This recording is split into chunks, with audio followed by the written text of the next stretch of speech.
And Prof, we're talking about the two issues here. What the president should be addressing at 2 p.m. But also there's something that came out that Koichi is saying that you should vote along party lines, and if you don't, you should be removed. Is that a fair position?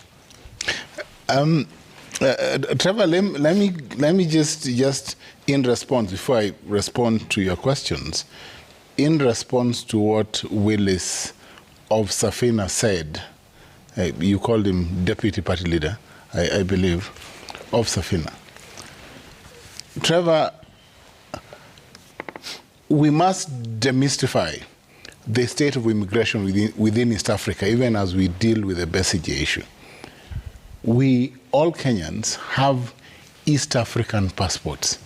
And that is one huge step towards the integration of the East African community.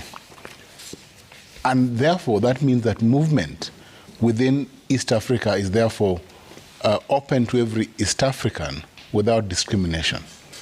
And that makes it difficult, for instance, to stop a Ugandan, a Kenyan, a Tanzanian from moving to the next country.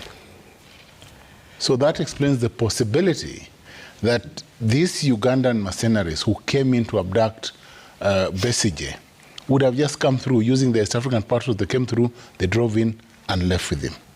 So that's one issue. So that's why I said this is more of an East African issue than a Kenyan issue.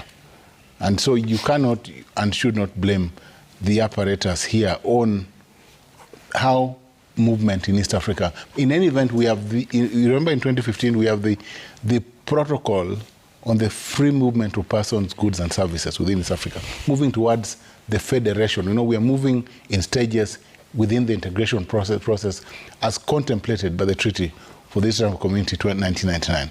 Now, apart from that, let me move away from that technical bit.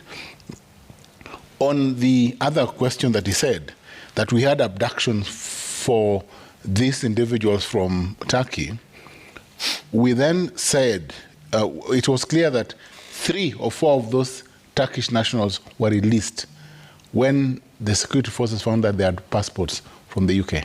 They were released. I think